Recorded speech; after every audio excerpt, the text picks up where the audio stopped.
Good afternoon, everyone. Welcome to today's live Q&A session. Today, we are joined by Natalie Malam, Malam Long Firm. And today, she is going to be sharing with you some things about H-2B. And actually, this morning, I saw some people posting in the Landscape Business Owners Facebook group talking about H-2B and about a cap. And I'll actually bring that up for you, Natalie. But for those who aren't familiar with you, Natalie, you mind sharing a little bit about yourself and what you do and how you can help landscapers? Sure, absolutely. So my name is Natalie Muallim. I'm the managing attorney at the Muallim Firm. We focus on the H-2B visa program and in particular have a large emphasis on landscaping companies. We help companies source foreign labor and be able to fill in their labor needs. I'm an immigrant myself, so I'm very passionate about it. And we also have really good partners across the United States and across the also across the world that help the companies recruit workers as well. Awesome. So if you guys haven't heard, we just recently did a podcast on the $1 Million Landscaper podcast with Natalie. We've done a couple more in the past, but last podcast, it was actually last week, we talked about the October strategy. So for those out there not familiar or didn't listen to the podcast, can you kind of go over what that's all about and how it helps them? Absolutely. So one of the hardest things about the H-2B visa program is that there is a limit on the number of visas. That's 66,000 visas a year. Obviously, there's some times where that limit is increased, but that's purely discretionary. So just assuming that we have the 66,000, the rule says that they're going to be released in two batches. The first one, which is considered the beginning of the year, is October 1, and then the second batch is released in April 1st. So the nice thing about applying in October is if you apply in October, that worker is considered counted for that fiscal year, and they're exempt from the second half. So if you're a landscaping company where you have a need that, let's say, is April through the end of December, for example, you can start the previous year in October, bring in some workers, you get to try the workers, see their work ethic and everything. But the major benefit of it is they're exempt for that next year. So when everybody is, fighting over those coveted spots in April, your workers are completely out of that cap. And the chance of being approved in October and making it into the cap is much greater than in April because it is less competitive. Gotcha. So the issue, I guess, is, most landscapers are already, the seasons are ready to start rolling right now, and they've kind of already passed that mark. So now we really only have October really to kind of get into. Is that correct? Sure. So yes, by now it's way too late to start in April, and the visas have been filled. So the earliest you can do is October, and this is more of a forward thinking strategy, long-term plan to get your workers in October, but more importantly, next year. Gotcha. So I guess for those that aren't familiar with H-2B, we'll take it back all the beginning. We'll kind of explain what the H-2B program is. I guess I kind of jumped the gun there a little bit. So the H-2B program is a government program. It was established a long time ago in the 1950s. The idea of the program is the government realized that there was a gap in seasonal labor. So just kind of thinking logically, most people, if they had the choice between a seasonal job and a year-round job, they might be more likely to select that year-round job. So there has always been a gap in seasonal work. So as long as the job is seasonal, meaning that there's certain months of the year where it's more busy than others, or there's certain months of the year where it completely stops. So like think of a snow cleaner in Ohio or Indiana, they have certain months where they're just not going to do that job at all. So as long as you meet one of those requirements, or in other circumstances, maybe a one-time occurrence, and that's in the minority, you're able to petition for workers. And you have to go through a phase of recruitment within the United States. So you have to show that there's not an available workforce in the United States that's willing and able to do the job. And then afterwards, the individuals go through the consulate in their home country and almost as like a background check to make sure that they're safe to allow in the country and that they don't have previous immigration violations. If all those things are true and you make it into the cap, you're able to bring in the workers. The maximum period is 9 months, but it's really dictated by your season. So we've had instances where it's 7 months, 8 months, 6 months. It just really depends on what each individual employer's season looks like. Gotcha. So with the government kind of cracking down, I should say, on immigrants and everything like that, we've been seeing some. Last time we talked on the podcast, where some of these workers weren't even showing up because they're just scared of what's going on. Would you mind just kind of sharing a little bit of information, what you know about this, and what's going on with the government as far as right now, as far as you guys know? Sure, absolutely. So a lot of it's unknown of exactly what's going to happen in the next few years or how things are working. But what we do know is there have been federal directives to do more crackdowns. So typically under previous administrations, there was about 300 people that were detained a day. Now we're hearing reports that the quota is about 1,200 people a day. So there's definitely a push to, be more on the lookout for these instances. And sometimes what that looks like is a government raid. Sometimes it looks like a warrant against a specific individual. Sometimes it's through criminal court. Sometimes it's through, I-9 audits. So there's really quite a bit of avenues for workers to get in trouble. And we are hearing reports from multiple employers across the country of either their workers not showing up or actually having encounters with law enforcement. And then there's also the idea that some states are e-verify states. So that's making it, obviously more of a burden for employers to continue, if they've had undocumented workers in the past. So they are resorting more and more to H-2B. And I think within the last 2 months, I've never had as many, calls as the last 2 months of just employers in that situation of, we were kind of making do with, our workforce, and now we're scared and we'd like to join the H-2B program. So I do think that next spring will be one of the more competitive years. And we're not sure if there's going to be additional visas allotted next year or not. Like there have been for the, quite the recent history. There's been a supplemental cap across both Biden and Trump administrations, but this year might be the first year where that's not the case because of some recent things that we're seeing make it sort of unlikely that will happen again. Gotcha. Are there any qualifications or anything that if a company is interested in getting an H-2B program into the program, is there any qualifications they need to be aware of or think of before they start applying?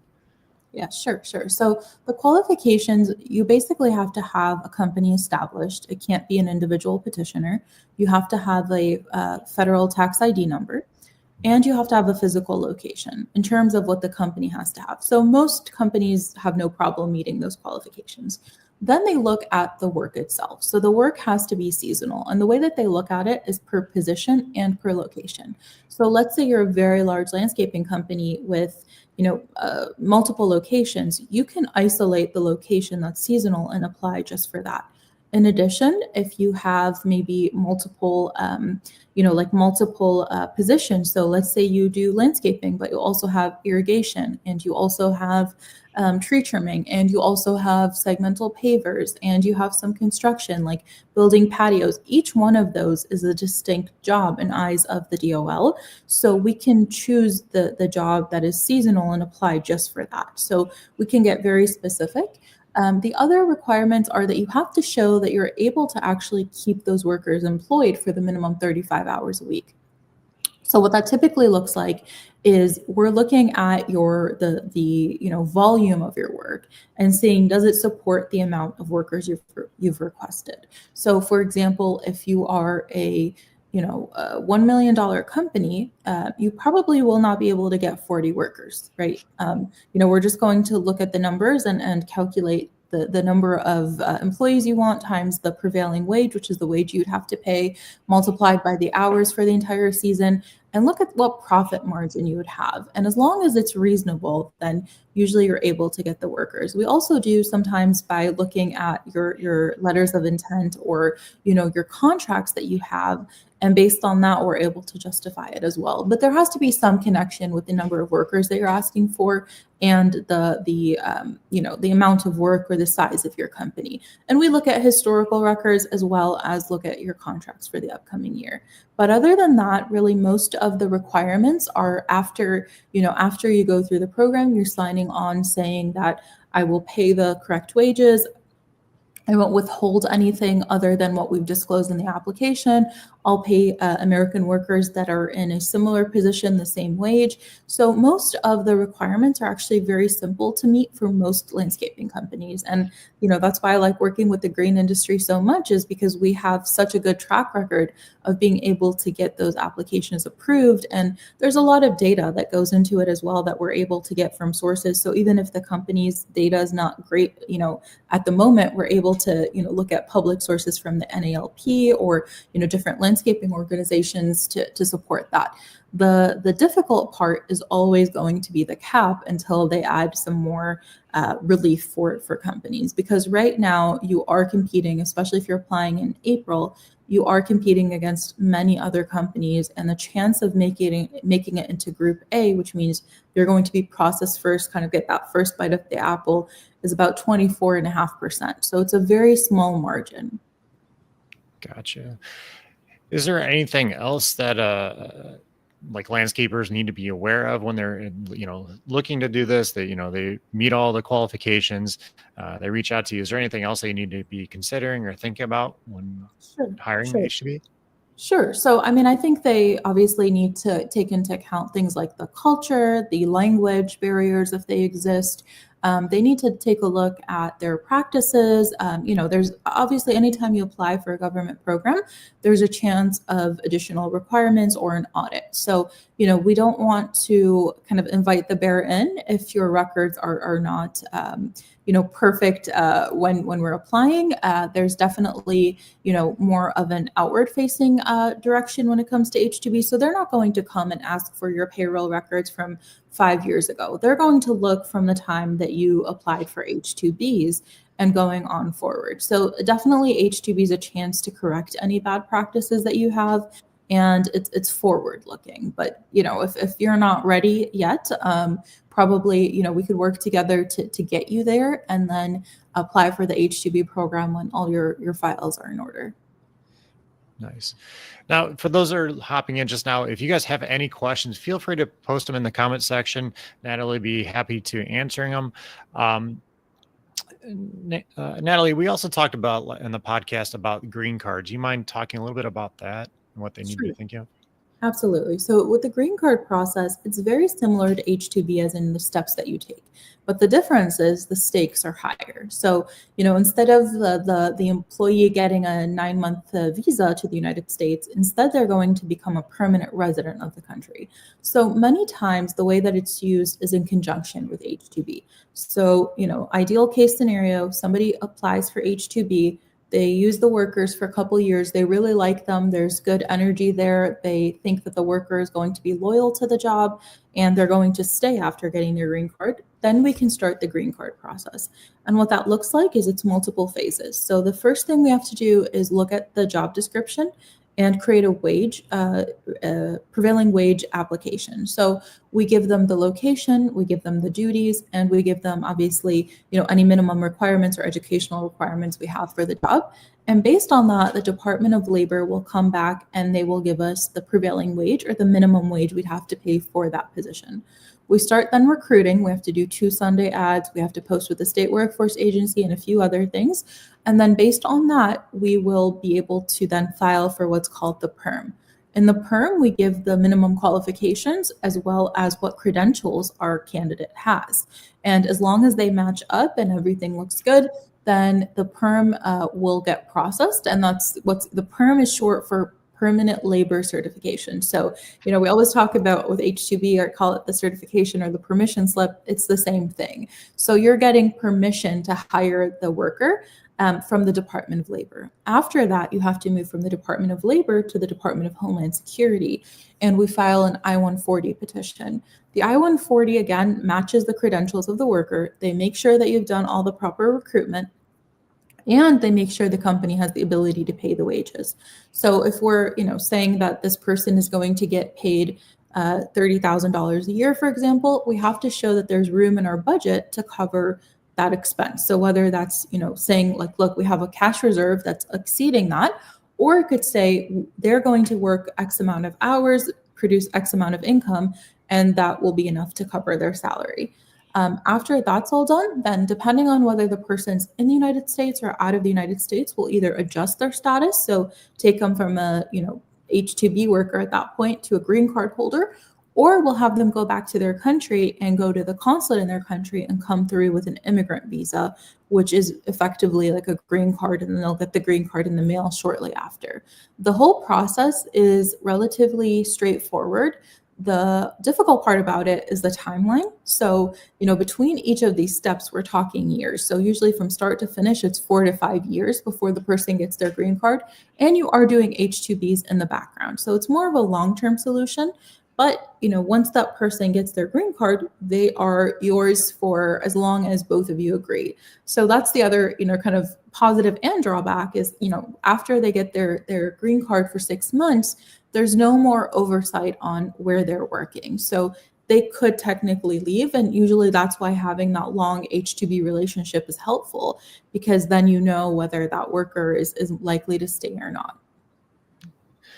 So I want to bring up the question that somebody asked in the Facebook group earlier. So Corey's who asked this, he says, anyone else waiting on the H-2B visa workers? I heard there was a delay. I'm still waiting for the cap to close. Any thoughts on that, or do you understand?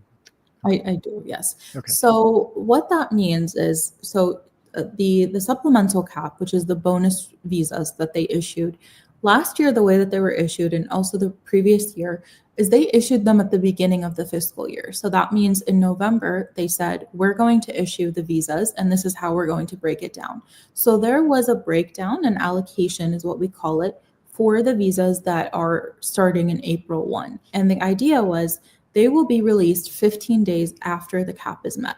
So we have this theoretical date of when the cap is closed, and then 15 days after is when we can actually use that extra reserve of visas, is the way that the decision was written.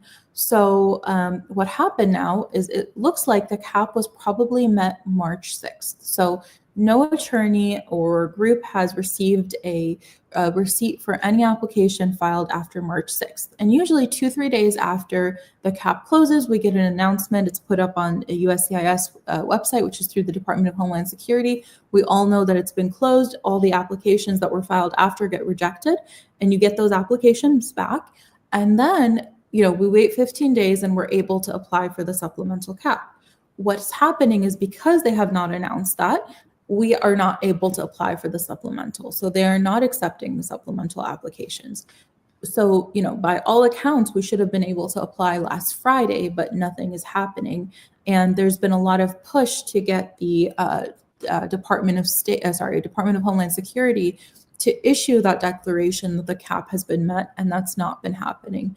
There's been the Seasonal Workers Alliance, there's been the H-2B Workforce Coalition, have all gotten involved and sent letters and have lobbied in Congress. And they last week received a lot of confirmation from representatives saying that the cap will be released, so that it would be released by the end of last week, but that still has not happened.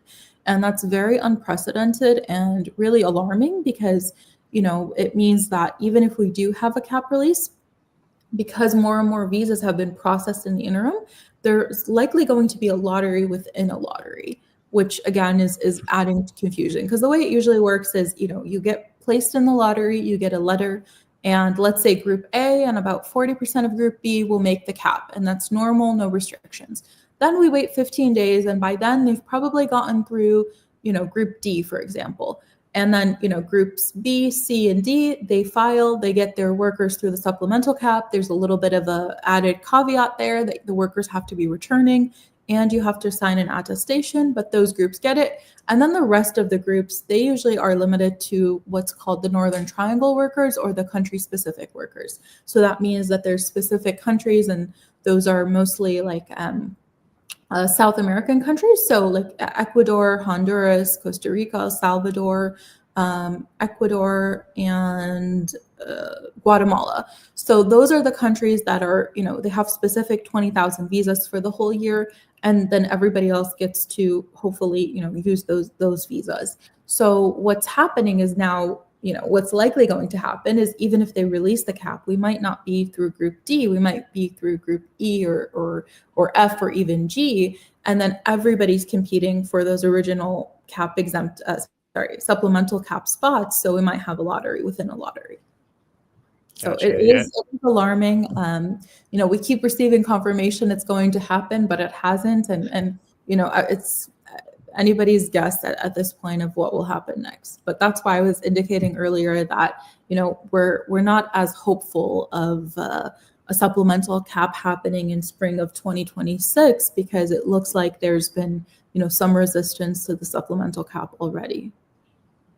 Okay. Yeah, Corey, he did mention somewhere he was in Group B, so. Mm-hmm. Yes. So we did it. We got it. Okay. So he would have typically, gotten into the supplemental cap by now and been able to reserve those spots. Okay. Somebody did ask before in the group, what is step one of getting into the H-2B program? Sure. So step one is obviously talking to your representative, your attorney. And what you do, the first thing that you're going to do together is an initial consultation, make sure you're eligible. And then the first actual actionable step would be filing a prevailing wage. So that's where we give the government a brief overview of your job and the location of it and the minimum requirements. And based on your area, they will give you what's the prevailing wage that you'd have to pay. So that's the first step. And then afterwards, we'd collect the documents, craft the statement of need, which describes your company, describes the need, describes why you need, let's say 6, 7, 8 workers, depending on your company. And then we file that 90 days before the date of need.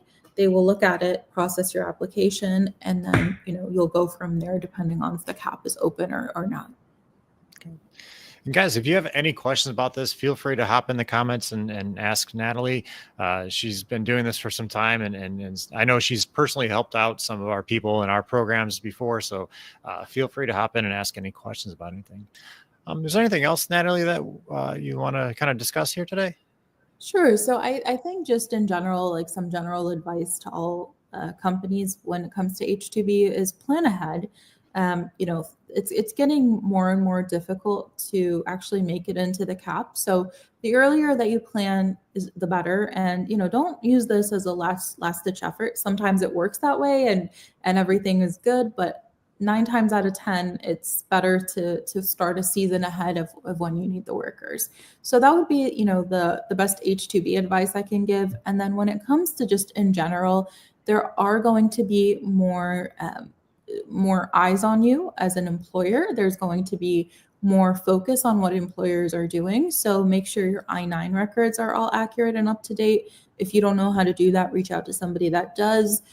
There's plenty of courses that show you how to do things correctly, or you can reach out to a service that will audit those records for you. But make sure your records are in compliance, because with anything in law, it's easier playing offense than defense. So you don't want to be on the defense when it comes to H-2B. Nice. Very good advice. It's pretty much any advice for anything legal matters, but yeah. I know we talked about a little bit about the green cards, and obviously that's kind of a long-term game plan for most of us. Do you see most people really right now that are reaching out to you just mostly looking for the H-2B program? Sure. So yes, it starts mostly with H-2B, but some of our clients that are coming that are veterans of the H-2B program, they want to do the H-2B right away in conjunction with the green card program. So I've had probably about 5 or 6 companies reach out just this last week where they've tried H-2B, they haven't had a ton of luck at wherever they are, because they're just filing one application a season and it's not been, super fruitful for them. So they're moving to our services. And in addition to that, they're also applying for green cards. And it's kind of, we're setting the short-term goal of getting new H-2Bs here in spring, but also the long-term goals of being able to keep those workers. But most companies will not take on both obligations at the same time unless they've known the workers before. It's very difficult to go through this expensive perm process when you don't have familiarity with the workforce already. And I think it was last time we talked, you mentioned the certain states have a little more difficult of a time because of what they pay. And I think you mentioned Utah. Is there any other states that kind of a little bit more difficult to get into? Sure. So typically we're looking always at states with higher cost of living. So I've noticed that also in Connecticut, for example, where it's just a little bit more expensive, some parts of California. So the way that the prevailing wage works is there's surveys that are sent out. And what happens is the employers that respond will kind of set the stage for what the wage looks like. So the government has some access to like government contracts and they know how much the employees, I'm sorry, are being paid in certain areas because of government contracts. But we also have certain circumstances where, we're getting like union input or we're getting, different types of input. So sometimes it's very local where we've had not even like a state, but a region of the state where it's, uncharacteristically high. And if it's high, then what that usually means is a heavy union presence or, very large, extensive government projects. So we've seen that in Arizona as well in some areas, but it really just depends. Most times, I would say about 9 times out of 10, the company will come back to me and say, we really think that wage is right about what we pay already.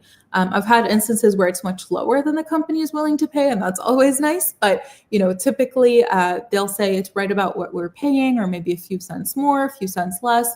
But we did see a jump last year, which was unusual. So usually the prevailing wage every year goes up, maybe 3-4 cents. It's marginal. But last year, some wages went up more than $1 in certain areas, and that was jarring for a lot of employers. So we can work with that. We sometimes look at different job descriptions that are closely aligned. So we're able to categorize that a little bit differently depending on what the worker is actually doing. We obviously want to be accurate, but sometimes that one job can fall into 2 categories, and we try to look at the wages for both. Sometimes if you have a workforce in multiple areas, we can choose the one that's the least and then concentrate your US workers on the other positions or the other openings. And then really sometimes some companies are just out of luck when it comes to that because the wage is just something that they're not going to be able to make work. So I've had calls like that too, where the prevailing wage is just absolutely too high. And we just are not able to pay it. And that's fine as well, but we can tell on the onset. So I can usually research that data ahead of time and, get a pretty good estimate of what the prevailing wage will come back as. Gotcha. Is there anything that, you've come across on a kind of a regular basis that like is a big no, like the government will deny you for doing this or that? Sure. So, I mean, it's I wish the government was had clear patterns like that. They're a little all over the place sometimes, but I would say, generally, we don't want businesses that don't have good records to apply for H-2B. So that could mean a lot of things. It could mean you're not tracking your projects well. It could mean you're not tracking your payroll well. But usually if you don't have very accurate records, then it's hard to prove your seasons and it's hard to prove your need. And we've seen companies where we really do think that they actually do qualify, but none of their records actually show that. So that's probably the most common cause of denials. And then there's some instances where there's just, you have officers that have their viewpoints about certain things and they'll insert them into the application. So I'll never forget this application that we did back in my old firm, but it was for a roofer in Iowa. And the officer in that case was just so adamant for some reason that the work was not seasonal. And you can imagine how cold and icy and the conditions get in Iowa, and they still would not follow the logic with us, even though the data was pretty good and it showed that they have seasonality.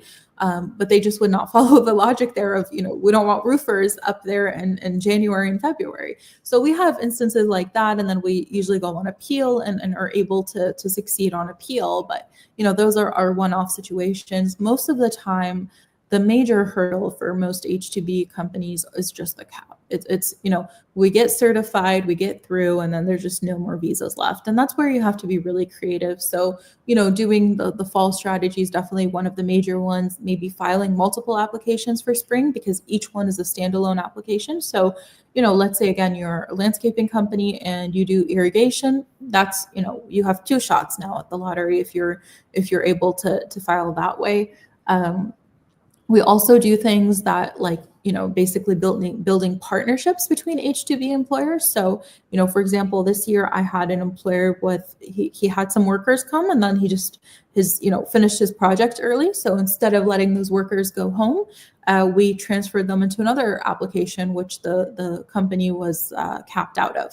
So those types of situations all help the general, overview, but we definitely need some government relief as well, whether it's increasing the cap from 66,000 to probably double or triple that, or adding a supplemental cap every year if there's, a certain number of applications, or allowing for returning workers or returning companies to be exempt from the cap, which, all these ideas have been floating around, and the returning cap exemption was in existence before and kind of parted way with that at some point. So, there's definitely solutions there, but I think, one thing I would urge everybody here to do is, if you're thinking about using the H-2B program, or if you do already, to reach out to your local Congress member and really ask for that change. And I think, we have to, unite with that, because if there are going to be more rigorous with crackdowns, then, we're not going to have the workforce, and that's just plain and simple. So because we're not going to have the workforce, allow us to do this legally and the ethical way, because I really do feel for, the workers themselves too. Like, don't let your workers fall out of status if you can prevent it, because, when 5 years down the line, their mother or father is dying, they're not going to be able to go visit them. But with the H-2B program, they can, and it's multiple entry. And if things come up, they can go back to their families and visit and have no issues. So I'm a big proponent of it, because I think it's more humane for both the employer and employee. The employer is not worried about their business crumbling, overnight if something like that happens, and the reputational harm and all of that would happen. And then the employee also has the ability to go home and have a normal life and drive legally and do everything legally that any of us would enjoy doing as well. Nice. So I'm trying to think if there's anything else that we haven't covered here today. I know it's just getting more and more difficult. One thing I will share, and I know Natalie can't really say much on this, I will just advise anybody out there that's considering getting started with this program to do your research on who you hire to do this. I'll share that there was a client of ours that has reached out to one agency, and they had just a very difficult time. They had a struggle just to even get our money back. So just make sure you guys do your homework on whoever you're hiring, get references and all that good stuff like you do anything else. But just make sure you do your research. That's why we like teaming up here with Natalie, because we know she's an expert in this area, and we know she can help you get the workers that you need. And again, it's just so difficult anymore. So take advantage of this program and try to get in as early as possible, and take advantage of this October strategy. I think it's really, really smart of her to come up with this and help and share that with you guys. So Natalie, is there anything else you wanted to kind of share or touch on today? Sure. So, I think we covered most of the basis. I would say, keep this idea away that, if you're using H-2Bs, it means that you're not doing a good job in terms of recruiting. Some areas just, we've seen the best strategies. We've worked with HR departments. We've seen their work. They've been doing a great job and just not able to recruit the workers. I think there's kind of a mind shift that needs to happen for most companies, that it's not about being able to find clients anymore, and it's more about being able to fill those jobs. So, the clients will come once your work is up to par, and once you have a really good workforce that's doing good work. So, kind of piggybacking off of what you said, take advantage of the program if you think it's a good fit for you.